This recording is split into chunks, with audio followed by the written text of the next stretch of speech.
الحمد للہ وکفا وسلام علی حبیبہ المصطفیٰ اما بعد بحمدہ تعالی وبکرم مصطفیٰ صلی اللہ تعالی علیہ وسلم۔ آج کی چوتھی شب میں قرآن عظیم کے 5.5 پارے مکمل ہو چکے ہیں۔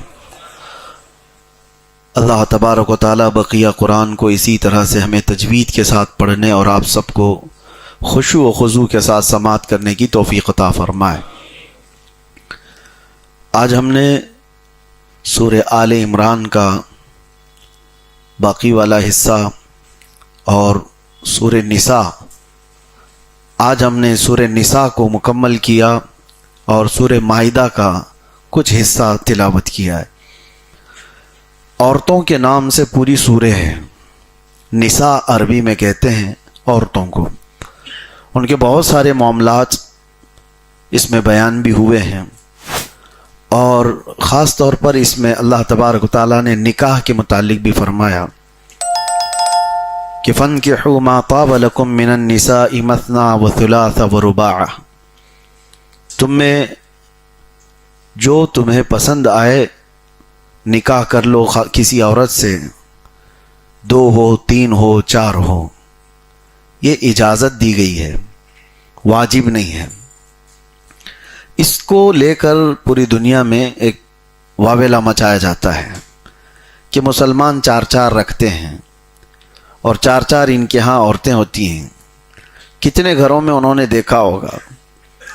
یہ تو حالات ایسے تھے کہ آپ کو میں بتاؤں کہ جس دور میں قرآن نازل ہو رہا ہے اور جس علاقے میں اتر رہا ہے، آپ تھوڑا تصور کریں کہ وہ جنگوں کے حالات ہوا کرتے۔ اکثر لوگ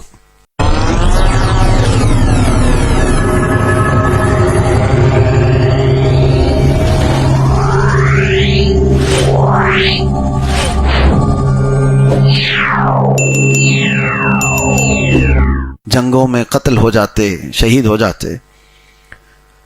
کثرت سے مرد جنگوں میں حاضر ہوتے تھے اور مر جاتے تھے، اور ان کی عورتیں اسی طرح باقی رہ جاتی تھیں۔ تو ایک کثیر جماعت عورتوں کی ان کی دیکھ بھال کون کرے؟ تو پھر جو غالب قوم ہوتی تھی وہ لونڈیاں بنا کر لے جاتی، کنیز بنا کر رکھتی۔ تو رب تبارک و تعالیٰ کا یہ احسان تھا اس وقت عورتوں کے لیے کہ ان عورتوں کو آوارہ نہ چھوڑ دیا جائے۔ اگر کسی مرد کے پاس استطاعت ہے تو وہ 2 کو رکھ لے، 3 کو رکھ لے، تاکہ وہ غلط کاموں میں عورت نہ چلی جائے۔ ایک عورت کا بہک جانا پورے معاشرے کے لیے ناسور بن جاتا ہے۔ اس وجہ سے حکم آیا تھا۔ اب یہاں پر جو اسلام میں حکم ہے کہ 2 کر سکتا ہے، 3 کر سکتا ہے یا 4 کر سکتا ہے، میں نے بتایا جواز ہے، یعنی جائز صورت بتائی گئی، نہ کہ واجب ہے ہر ایک کے لیے۔ اب اس کو کچھ لوگوں نے توڑ مروڑ کر کے ایسے بھی، میں آپ کو بتاتا ہوں، قرآن کی سمجھ جب کسی کو نہ آئے تو وہ آیتوں میں اسی طرح کھیلنے لگ جاتا ہے۔ کچھ لوگوں نے 18 بیویوں کو جائز کر دیا۔ اب میں گنا کے بتاتا ہوں۔ عربی میں جو لفظ آیا نا آیت میں، مثنا و ثلاثہ و رباع، اب ہم کہتے ہیں نا 2 کھا لو، 3 کھا لو، یہ جو 2 3 کا جو ہم لفظ 2 بار بولتے ہیں، عربی میں اس طرح بولنے کو یہ والے ورڈ استعمال ہوتے ہیں، مثنا و ثلاث و رباع۔ مثال کے طور پر آپ کے سامنے کوئی بھی چیز رکھی ہوئی ہو، سیب رکھے ہوئے ہوں، میں سب سے کہوں کہ سارے لوگ 1 لو، سارے لوگ 1 لو، اس کا مطلب کہ آپ 2 اٹھا لیں گے۔ انہوں نے 1 2 بار بولا ہے۔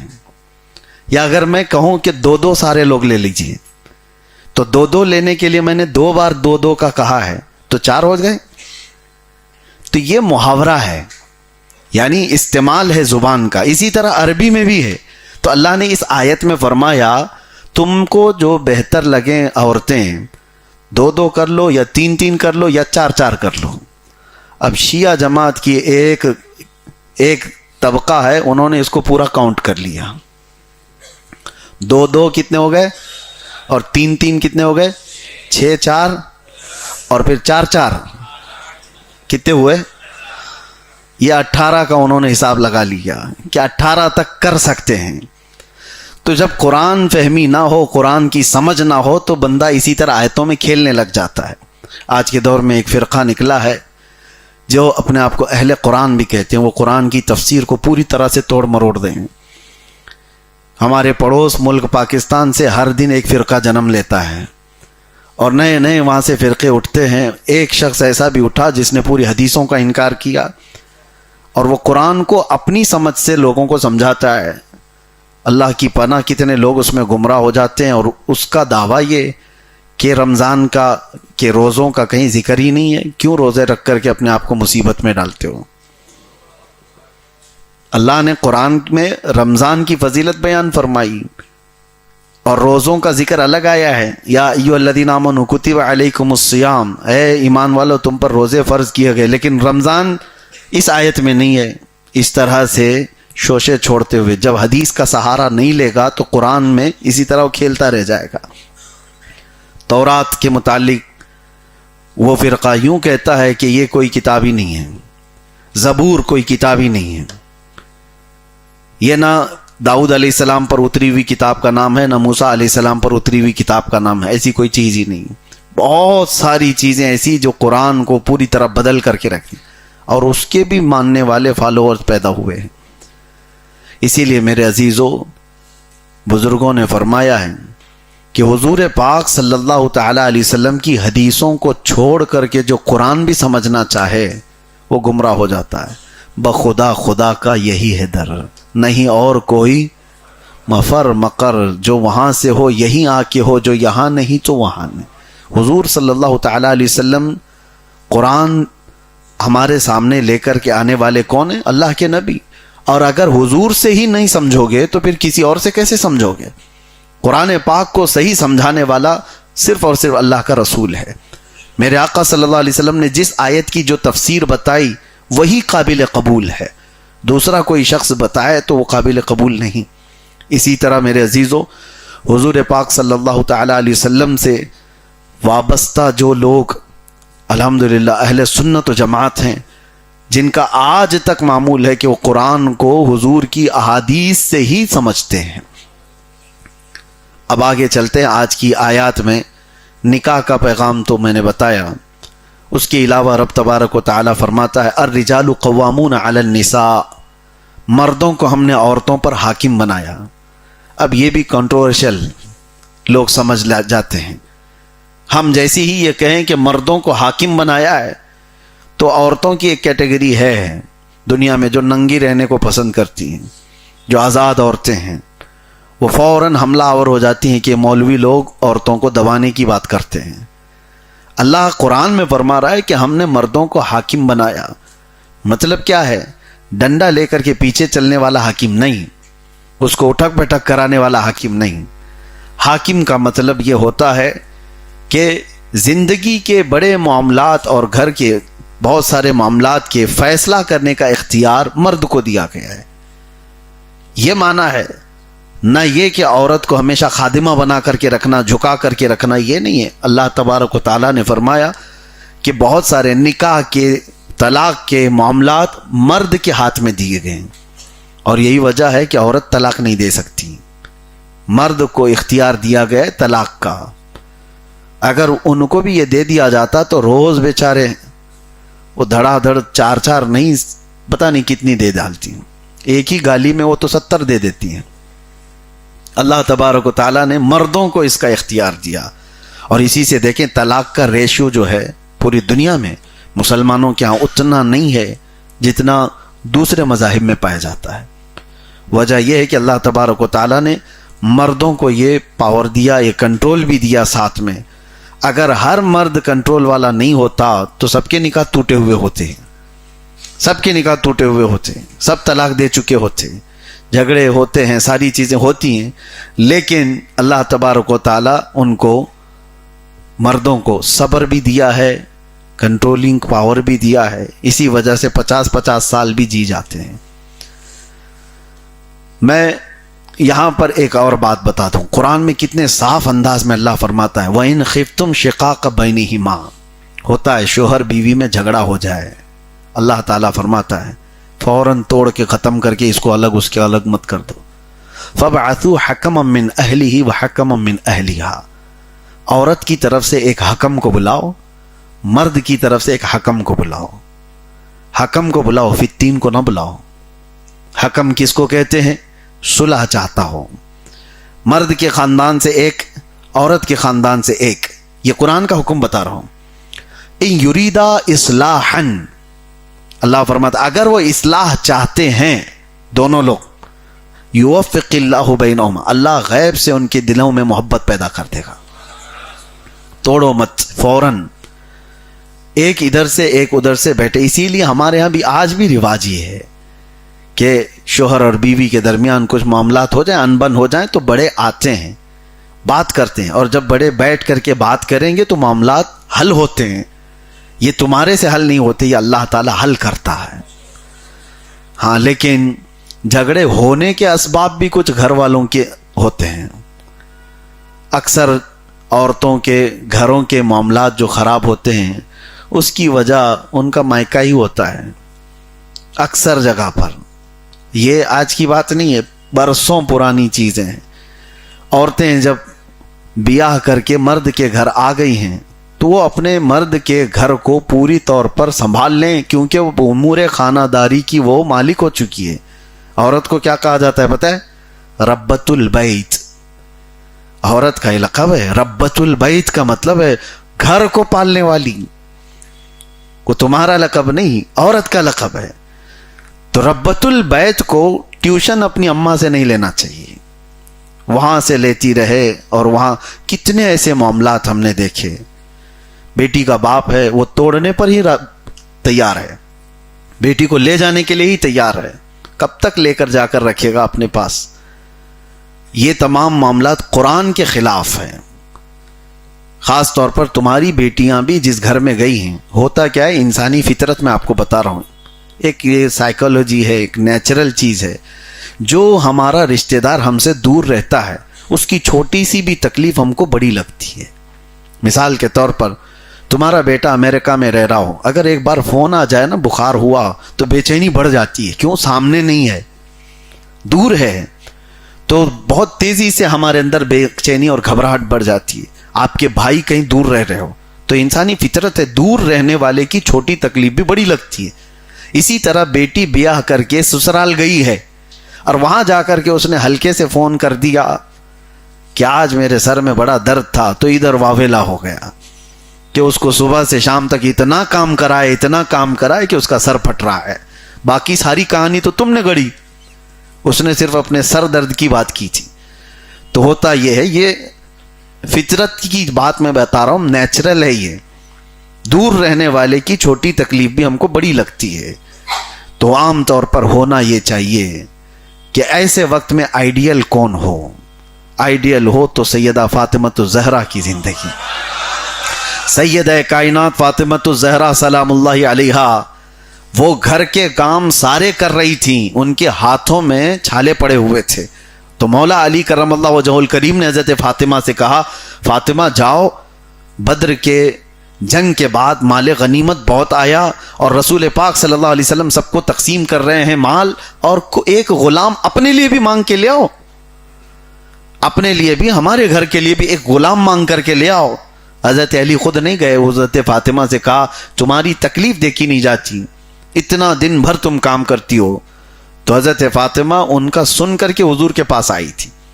تو یہاں پر بیٹی کے باپ کو کیا کرنا چاہیے ایسے وقت میں, ایسی سچویشن میں کیا کرنا چاہیے؟ بیٹی اپنے گھر آئی ہو اور بتا رہی ہو کہ میرے ہاتھ پورے چھالے پڑ گئے ہیں, کام اتنا ہو جاتا ہے, تو کیا کرو گے؟ ہائے افسوس, میں کہاں دے دیا میری بیٹی کو, اس کو تو انہوں نے ایسے جھلا دیا. وہ یہ ہے نہیں, باپ رسول اللہ صلی اللہ علیہ وسلم اپنی بیٹی حضرت فاطمہ کو دیکھا اور کہا, غلام مانگنے آئی ہو, خادم مانگنے آئی ہو, اے فاطمہ بدر کے بہت سارے یتیموں کا ابھی حق باقی ہے. بہت سارے یتیم جو جن کے باپ جنگوں میں شہید ہو گئے, ان کو ابھی مال غنیمت دینا باقی رہ گیا ہے, میں اس سے بہتر تجھے عطا کرتا ہوں. اور کہا جب کام کاج سے بہت زیادہ تھک جائے تو رات کو 33 بار سبحان اللہ پڑھو, 33 بار الحمدللہ، 34 بار اللہ اکبر، تمہاری ساری تھکان دور ہو جائے گی۔ یہ تسبیح آج بھی پڑھتے ہیں ہم نمازوں کے بعد، اس کو تسبیح فاطمہ کہا جاتا ہے۔ یہ حضرت فاطمہ کو عطا کی ہوئی تسبیح ہے حضور کی طرف سے۔ تو ہونا تو یہ چاہیے کہ باپ اپنی بیٹی کو یہ نصیحت کر کے گھر بھیجے کہ جاؤ اللہ تبارک و تعالیٰ کی اس مرضی پر راضی رہو، ان مع العسر یسرا، ہر تکلیف کے بعد آسانی ہے۔ اگر آپ اپنی بیٹیوں کو اس طرح کی نصیحت کرتے رہیں تو انشاءاللہ العزیز گھر نہیں ٹوٹیں گے۔ اور عورتوں کی بھی ایک عادت ہے، وہ سناتی وہاں ہیں جہاں ان کی سنی جاتی ہے۔ زیادہ اگر سنتے رہ گے تو بہت سناتی ہیں۔ اگر شکایت سننے میں آپ نے انٹرسٹ زیادہ دکھایا تو وہ 4 شکایتیں اور لے کر کے آئیں گی، اور ایک مرتبہ آپ نے اگنور کر دیا تو کہتی ہے میرے باپ تو سنتے ہی نہیں، سنا کے کروں کیا۔ اس کے بعد اس کو جینے کا خود کا طریقہ معلوم ہو جائے گا۔ بسا اوقات گھر بسانے کے لیے ماں باپ کو یہ ذمہ داری اپنانی چاہیے۔ یہ آیت قرآن پاک میں اللہ تعالیٰ نے فرمایا ان یریدا اصلاحا یوفق اللہ بینہما، یہاں تک۔ اور اس کے بعد 5ویں پارے میں ایک آیت اور ہے جو ہمارے رونگٹے کھڑے کر دیتی ہے۔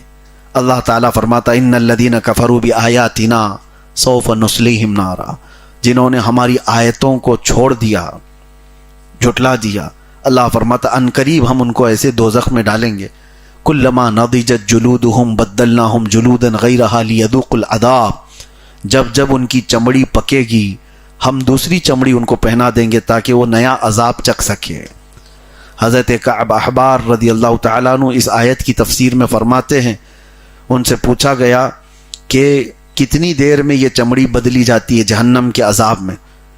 جب بندے کو آگ میں ڈالا جائے، چمڑی گھل جائے اس کی، پھر اس کی چمڑی کو پھر سے بدلا جائے تاکہ وہ نیا عذاب چکھ سکے، تو وہ فرماتے ہیں 1 گھنٹے میں 70 بار بدلی جائے گی۔ 1 منٹ سے بھی پہلے جسم کی پوری چمڑی نئی بنا دی جائے گی۔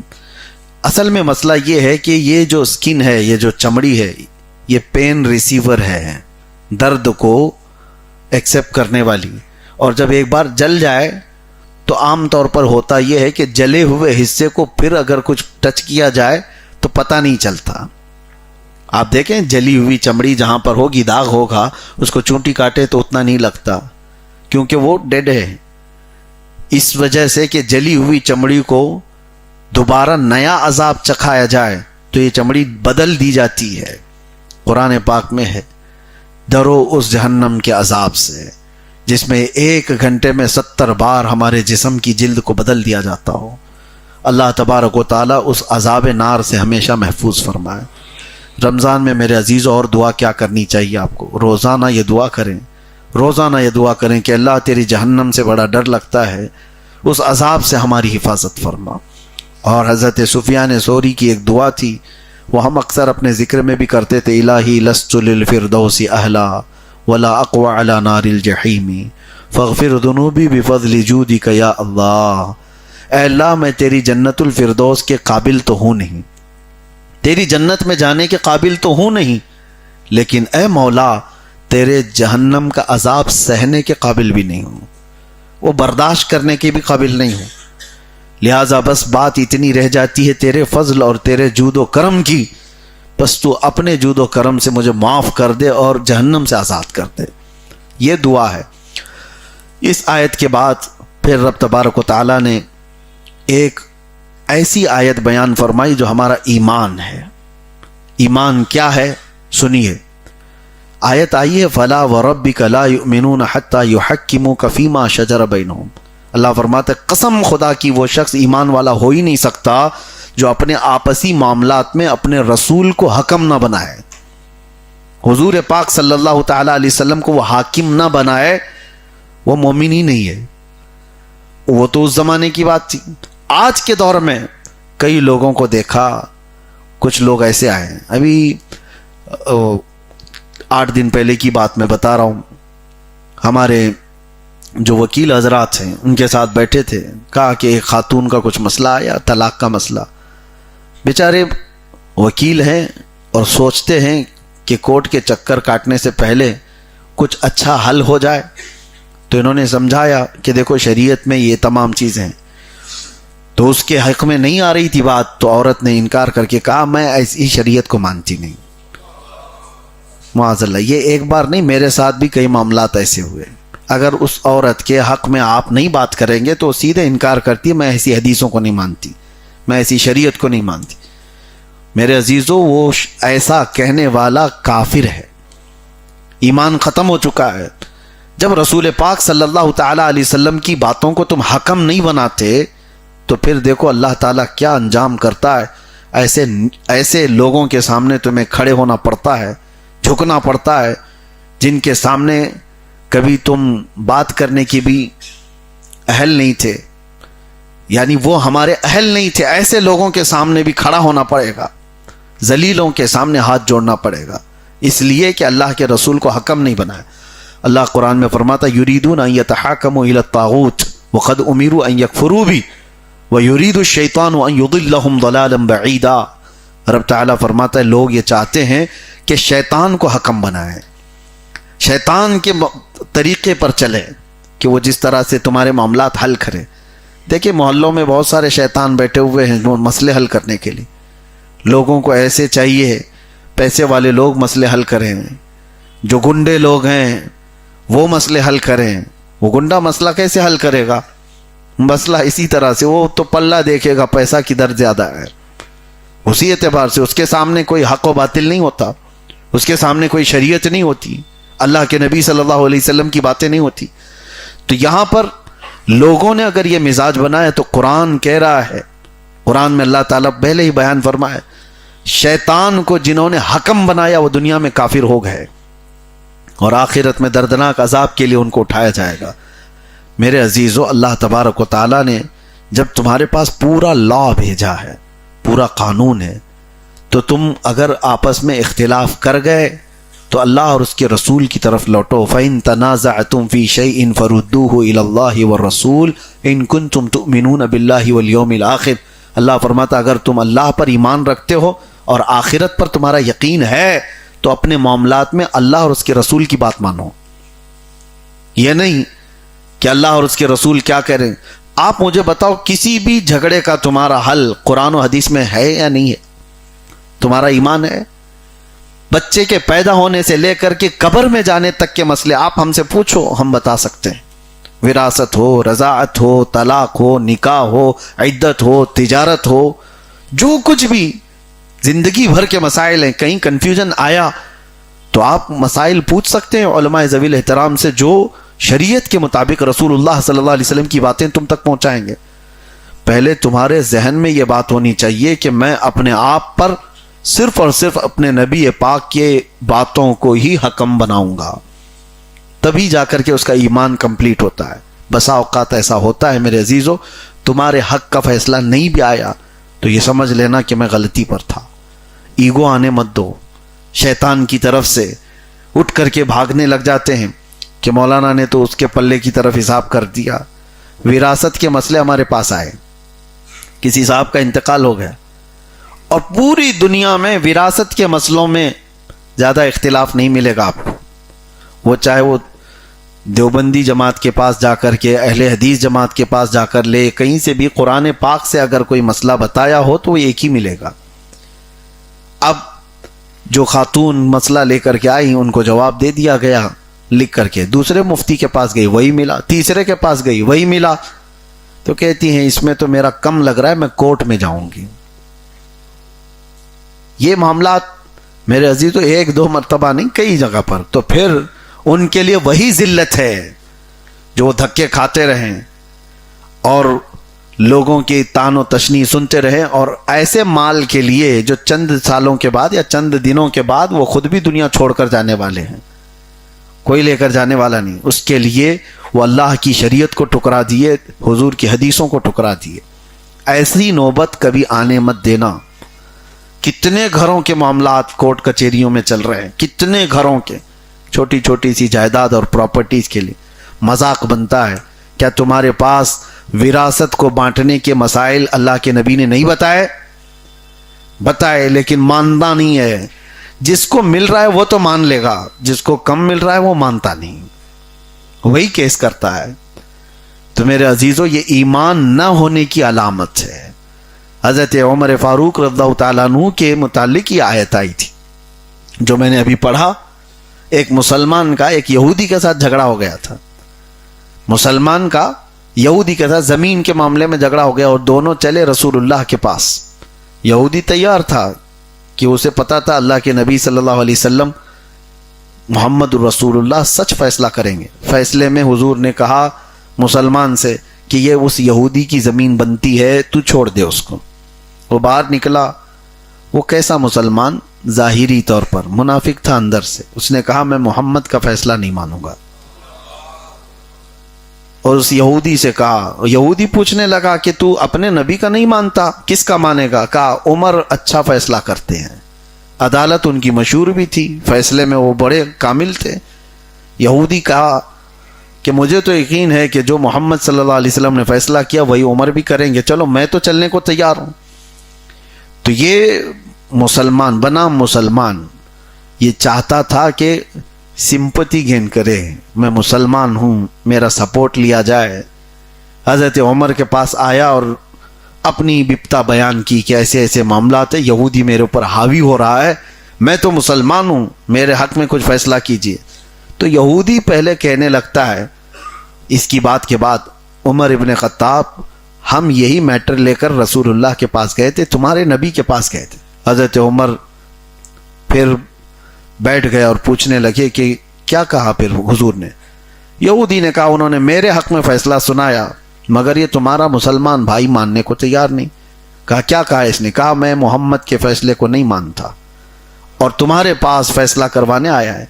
حضرت عمر اندر گئے اور تلوار لے کر کے آ گئے. جو محمد کا فیصلہ نہیں مانتا عمر اس کا فیصلہ ایسے کرتا ہے. اڑا دیا اور پہنچا دیا. اور یہ بات مدینے میں پھیل گئی کہ آؤ دیکھا نہ تاؤ دیکھا, ایک ہی مجلس میں فیصلہ تمام کر دیا. اور لوگوں کو تو یہ معلوم تھا کہ مسلمان ہے اور مسلمان کا اس طرح سے قتل بہت بڑا مسئلہ ہے. تو حضرت عمر کی شکایت حضور تک پہنچ گئی, رسول پاک صلی اللہ تعالی علیہ وسلم کے پاس, کہ ایک مسلمان کی گردن ماری عمر ابن خطاب نے. حضور نے بلایا, حضرت عمر سے پوچھا کیا تم نے ایک مسلمان کی گردن مار دی؟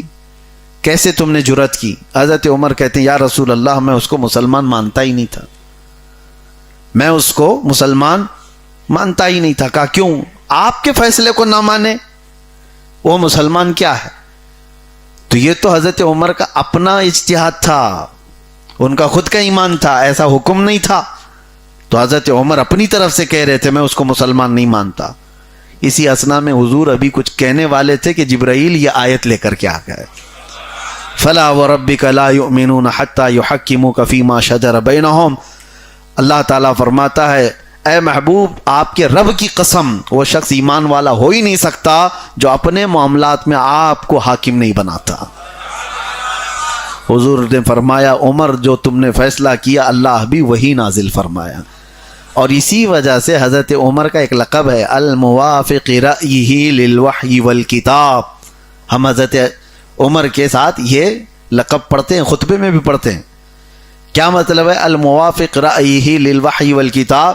یعنی اکثر حضرت عمر کی رائے ایسی ہوتی تھی کہ اسی رائے کے مطابق قرآن کی آیت آ جاتی تھی. ابھی حکم آیا نہیں تھا لیکن آپ کی جو رائے ہوتی اسی رائے کے مطابق. ایک مرتبہ ایسا ہوا, یہ بڑے غیرت مند بھی تھے حضرت عمر, اور ازواج مطہرات حضور صلی اللہ تعالی علیہ وسلم کی بیویاں یہ ام المومنین ہیں, تمام مسلمانوں کی مائیں. تو صحابہ کرام میں جو بھی ہیں حضرات امہات المومنین سے بات کرتے تھے, کوئی سامان لینا ہوتا تو جاتے آتے تھے. تو حضرت عمر کو یہ اچھا نہیں لگتا تھا. حضرت عمر کہتے تھے کہ وہ رسول اللہ کا گھرانہ ہے, ہر کوئی اس طرح سے حضرت حضور کی بیویوں کے ساتھ یا ان کے ازواج مطہرات کے ساتھ بات نہ کر لے. تو اس وقت تک پردے کا حکم نہیں آیا تھا. تو حضرت عمر کا یہ اپنا خیال تھا اور انہوں نے یہ کہا حضور کی بارگاہ میں کہ لوگ آتے ہیں اور آپ کے گھرانے سے امہات المومنین ماں سے بات کرتے ہیں جس طرح بھی, لیکن وہ بھی حضرت عمر کو اچھا نہیں لگتا تھا. کہا یہ نہیں ہونا چاہیے تھا, یہ تو ان کی اپنی رائے تھی. تو قرآن کی آیت نازل ہوئی. اللہ تبارک و تعالیٰ نے فرمایا وَإِذَا سَأَلْتُمُوهُنَّ مَتَاعًا فَاسْأَلُوهُنَّ مِنْ وَرَاءِ حِجَابٍ. اے ایمان والو، نبی کی بیویوں کے پاس اگر کوئی چیز لینی بھی ہو تمہیں تو پردے کے باہر کھڑے رہو. اب وہ حکم آ گیا. تو اکثر حضرت عمر کی رائے قرآن کی آیتوں سے ملتی تھی. یہاں تک تیسری ایک اور آیت میں عرض کر دیتا ہوں کہ اللہ تبارک و تعالیٰ فرماتا ان اللہ یأمرکم ان تؤدوا الامانات الی اہلہا. بے شک اللہ تم کو حکم دیتا ہے کہ جس کی امانت ہے اس تک لوٹا دو. یہ آیت کب نازل ہوئی تھی؟ اللہ تبارک و تعالیٰ نے یہ آیت کب نازل فرمائی؟ آج ہم نے اس کی تلاوت کی ہے. مسئلہ یہ تھا کہ حضور پاک صلی اللہ تعالیٰ علیہ وسلم جب مکہ میں تھے تو ایک بار حرم کعبہ میں آئے، اور اس وقت کعبہ مکرمہ کی چابی جس کے پاس رہتی تھی وہ عثمان بن شیبہ، عثمان غنی نہیں، ایک اور دوسرے ہیں عثمان بن شیبہ، وہ بھی قریش سے تھے. اور چابی رکھنے کا ایک اعزاز ہے برسوں سے. حضور صلی اللہ تعالیٰ علیہ وسلم کے خاندان میں یہ ذمہ داریاں تقسیم تھیں. حاجیوں کو پانی پلانے کی ذمہ داری، اور میٹنگ کرنے کی ذمہ داری، جنگوں میں علم پرچم اٹھانے کی ذمہ داری، یہ سب قریش کے خاندان میں موجود تھے. اسی میں سے ایک ذمہ داری تھی خانہ کعبہ کی چابی کس کے پاس رہے. تو شیبی خاندان تھا، تو اس میں عثمان بن شیبہ ان کے پاس یہ چابی رہتی تھی. وہ ایمان لائے ہوئے تو نہیں تھی. حضور صلی اللہ تعالیٰ علیہ وسلم ایک بار گئے، معاملات اس وقت مکہ کے گرم تھے، حضور کے خلاف صحابہ کے خلاف مار دھاڑ یہ سب چیزیں چلتی تھی. تو حضور نے ایک بار کہا عثمان چابی دے دو، خانہ کعبہ کھول کر میں اندر جانا چاہتا ہوں. انہوں نے سختی سے منع کر دیا، کہا تجھے جیسے صابی کو، صابی کہتے ہیں دین چھوڑا ہوا آدمی، ہمارے آبا و اجداد کا دین چھوڑا ہوا آدمی، اس کو میں کعبے کی چابی دوں گا؟ میں ہرگز تم کو اندر جانے نہیں دوں گا کعبے کے اندر، تم باہر سے ہی طواف کر لو. حضور صلی اللہ تعالیٰ علیہ وسلم نے ان کو دیکھا اور ایک جملہ کہا عثمان ایک دن یہ چابی میرے ہاتھ میں آئے گی اور میں جسے چاہوں گا اسے دوں گا. اتنا کہہ کر کے حضور گزر گئے. عثمان بن شیبہ کہتے کہ ان کا یہ جملہ مجھے بڑا بوجھل لگا کہ حالات تو ایسے ہیں ان کے کہ سب جگہ سے یہ لوگ یعنی ظلم کے شکار ہیں، غریب لوگ ان کے ساتھ ہیں، لیکن بات اتنی بڑی کر گئے. تو عثمان بن شیبہ کہتے ہیں یہ ایسی اڑتی بات کر گئے ہوں گے، لیکن پھر وہ کہتے ہیں ڈر بھی تھا مجھے اندر کہ ہمارا خاندانی وظیفہ ہے، یہ برسوں سے ہمارے ہاتھ میں ہے، کیا ان کے پاس جا سکتی ہے چابی؟ پھر روزانہ نیوز تو ایسی آتی تھی، آج پھر مسلمان مارا گیا، پھر ایک صحابی کو پکڑا گیا، یہ پھر وہ نیوز یہ بھی آئی کہ 70 لوگوں کو ہجرت کر کے حبشہ جانا پڑا. تو یہ تو پازیٹیو نیوز ہے نا ان کے لیے. تو مسلمان اور نیچے جا رہے ہیں اور نیچے جا رہے ہیں. یہ تو چابی لینے کی بات کر رہے تھے، اب ان کو تو گاؤں چھوڑنا پڑ رہا ہے. مکہ چھوڑ کر گئے. اس کے بعد 2 سال کے بعد بائیکاٹ دیکھا ان کا، سوشل بائیکاٹ حضور کا، کمزور کر دیا گیا تھا پورے مسلمانوں کو. پھر وہ وقت بھی آیا کہ جب رسول اللہ صلی اللہ علیہ وسلم مکہ چھوڑ کر ہجرت کر کے مدینے چلے گئے. عثمان بن شیبہ کہتے ہیں اب کہاں سے وہ بات آئے گی؟ ان کا گھر بھی نہیں بچا، ان کے ساتھی نہیں بچے، ان کی جائیدادیں نہیں بچی، حتیٰ کہ وطن بھی نہیں بچا، سب چھوڑ کر چلے گئے لوگ.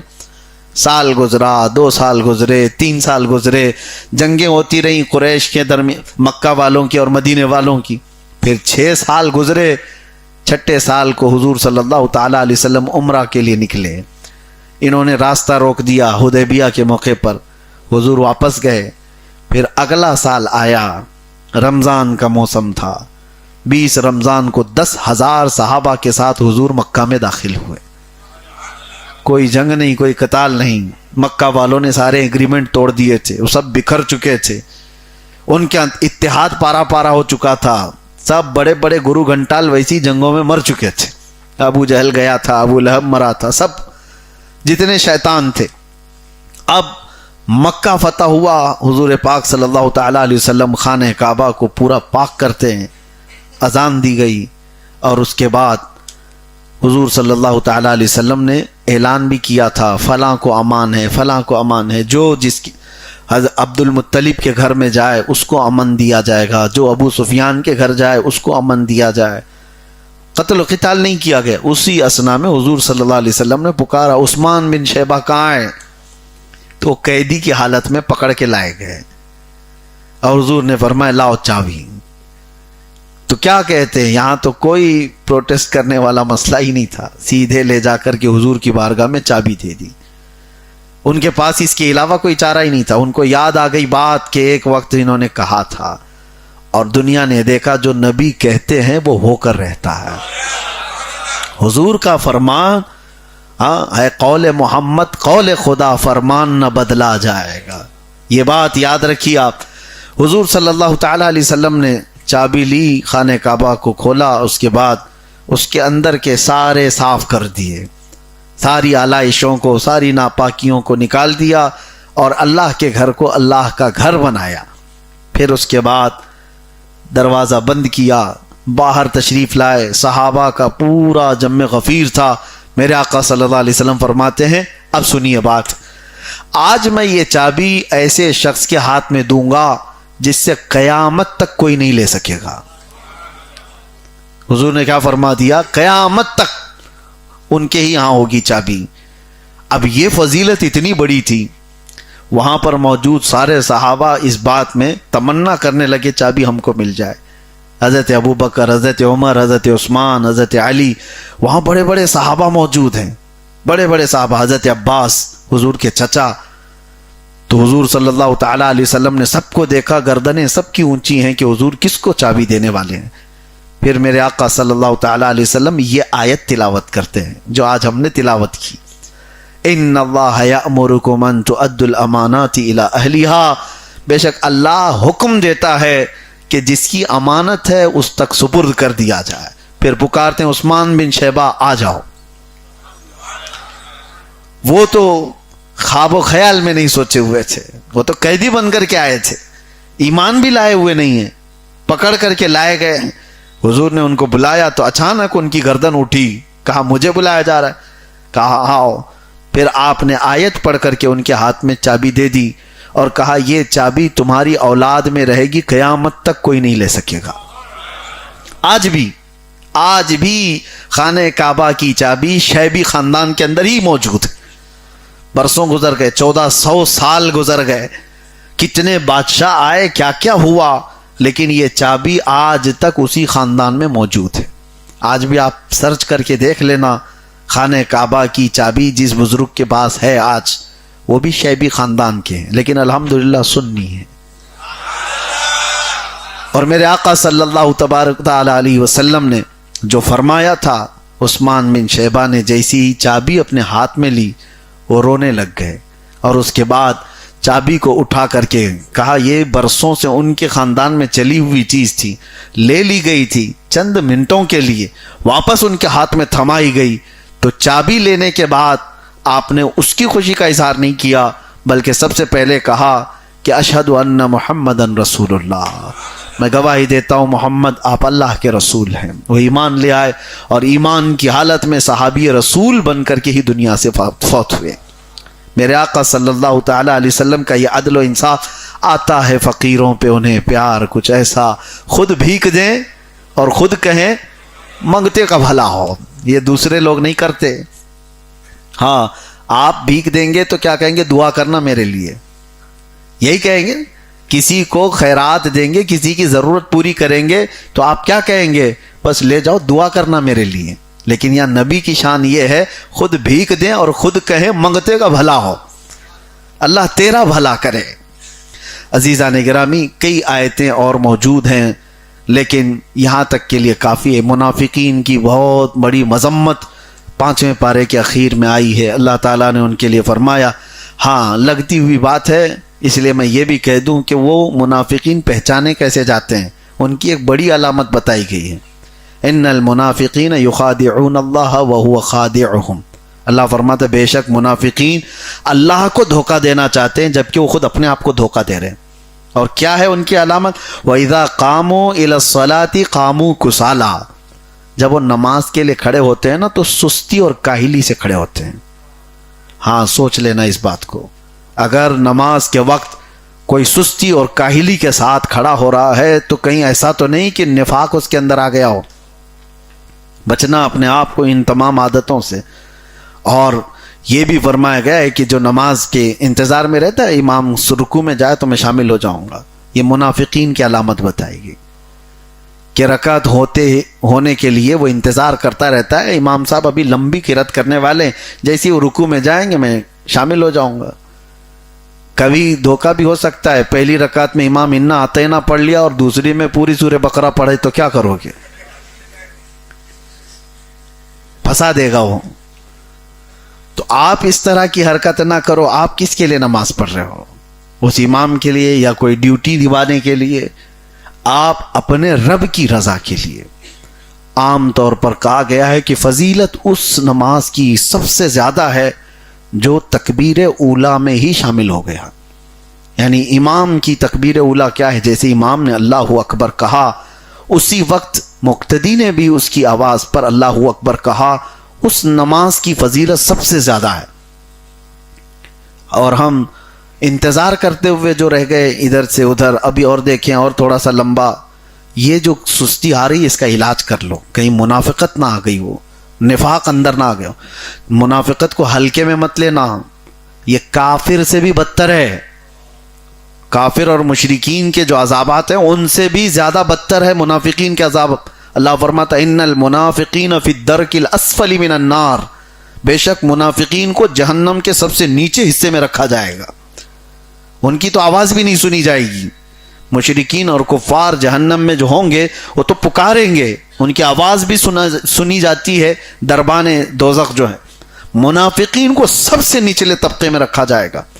وجہ یہ ہے کہ انہوں نے دھوکہ دیا ہے، یعنی خود کو دھوکہ دیا ہے، اللہ اور اس کے رسول کو دھوکہ دینے کی کوشش کرتے تھے. ان کی علامت یہ بھی ہے مذبذبین بین ذالک لا الہ ہؤلاء ولا الہ ہؤلاء. اللہ فرماتا ہے یہ بیچ کے لوگ ہیں، تذبذب کے شکار ہیں، ان کو پکا معلوم ہی نہیں ہے کہ یہ اسلام صحیح ہے بھی کہ نہیں. جس کو شک ہے وہ انتظار میں ہے. منافقین یہی تو کرتے تھے. جنگ بدر کے بعد بہت سارے آ گئے اسلام میں، ارے اتنا مال غنیمت آیا، 70 تو کافروں کو انہوں نے مار ڈالا ہے، 70 قیدی پکڑ کے لائے ہیں، ان کی تو حالات بہت اچھے ہیں. اور اس وقت سب آ گئے اندر، اور جیسی جنگ احد میں شکست ہوئی مسلمانوں کو تو چھوڑ کے بھاگنے لگ گئے. یہ منافقین کی علامت ہے. آج دیکھیں گے کہ کون سی پارٹی زیادہ ووٹ لے کے آ رہی ہے، چلو اس کے اندر سب شامل ہو جاؤ، سب در بدلو. اور جیسے ہی دیکھا کہ یہ بھی ہار رہی ہے تو ادھر آ جاؤ، پھر ادھر آ جاؤ. یہ تو میں ایک ایگزامپل دے رہا ہوں، مثال دے رہا ہوں. لیکن منافقین یہ ایمان اور کفر کے بیچ کرتے ہیں. پارٹیاں والے کیا کرتے ہیں وہ کل کو میری بات اٹھا کر کے نہ کہیں. ہاں میں یہ مثال کے لیے دے رہا ہوں. ان کا تو کوئی دین و دھرم ہی نہیں ہے، جہاں جب چاہے چلے جائیں، جب چاہے نکل جائیں، ان کا مسئلہ الگ ہے. لیکن ایمان اور کفر کے بیچ میں اگر کوئی اس طرح سے کرتا ہے کہ آج ان کے حالات اچھے ہیں ادھر چلے جائیں گے، اور کل ان کے حالات اچھے ہیں ادھر چلے جائیں گے، ان کو کہا گیا یہ منافقین ہے. اللہ تبارک و تعالیٰ نفاق سے ہماری حفاظت فرمائے. دو منہ والے جانور کو، یہ جو دو منہ والا ایک جانور ہوتا تھا، یعنی سامنے سے بھی اور پیچھے سے بھی اس کا منہ ہوتا تھا، اس کو جو ہے نافق کہا جاتا تھا. اور نفق بھی عربی میں ٹنل کو کہتے ہیں. ٹنل دیکھا ہے نا آپ؟ ٹنل میں ہوتا کیا ہے؟ گاڑی ادھر سے بھی جا سکتی ہے ادھر سے بھی، ایک منہ نہیں ہوتا ٹنل کا، دونوں طرف. تو اس کو عربی میں نفق کہتے ہیں. اور اسی نفق سے منافق بنا ہے کہ اس کی دو باتیں ہوتی ہیں، وہ سامنے کچھ اور بولے گا، پیچھے کچھ اور بولے گا. یہ اس کی علامات ہیں. وَإِذَا خَلَوْا إِلَى شَيَاطِينِهِمْ قَالُوا إِنَّا مَعَكُمْ. وہ جب اپنے گرو گھنٹالوں کے پاس جاتے ہیں وہ کہتے ہیں ہم تو ان کے پاس ایسے ہی گئے تھے حال چال دیکھنے کے لیے، ہاؤ بھاؤ دیکھنے کے لیے، ہم تو تمہارے ہی ساتھ ہیں، ہم تمہاری پارٹی میں ہیں. یہ منافقین کے الفاظ قرآن میں بیان کیے گئے ہیں. ان کی طور طریقے یہی ہوا کرتے تھے. اللہ تبارک و تعالیٰ اس نحوست سے بچائے. اور بھی بہت ساری علامتیں ہیں. میرے آقا صلی اللہ علیہ وسلم نے فرمایا منافق کی علامت یہ ہے کہ بات کرے گا تو جھوٹ بولے گا. دوسری علامت یہ ہے کہ وعدہ کرے گا تو اس کے خلاف کرے گا. تیسری علامت یہ ہے کہ اس کے پاس امانت رکھی جائے تو خیانت کرے گا. بات بات پر قسم کھانے والا منافق کی علامت ہے. اس کے اندر بہت ساری چیزیں ہیں. میرے عزیزو، اللہ تبارک و تعالیٰ ان تمام صفات سے بچائے آپ کو اور ہم کو۔ ڈرو ان چیزوں سے، اس کو ہلکے میں لوگ لیتے ہیں۔ کچھ لوگوں کی یہ منافقت جو ہے پیشہ بنا ہوا ہے، دندہ بنا ہوا ہے، وہ مسلمانوں کے اخبار، ان کے حالات سب لے جا کر کچھ ایسے ان کے دشمنوں کے پاس پہنچانے والے، ادھر بھی اچھا بننے کی کوشش، ادھر بھی اچھا بننے کی کوشش۔ یہ منافقت جو ہے انہیں عذاب میں مبتلا کرے گی، یہاں نہیں تو آخرت میں ضرور۔ اللہ تبارک و تعالیٰ نے سورہ مائدہ میں بھی ہمارے لیے بہت سارے احکام نازل فرمائے۔ انشاءاللہ العزیز کل سورہ مائدہ کی تلاوت بقیہ ہوگی، اس میں عرض کیا جائے گا۔ اللہ کریم قرآن عظیم کی ہر آیت پر عمل کی توفیق عطا فرمائے۔ وآخر دعوانا ان الحمد للہ رب العالمین۔ السلام علیکم۔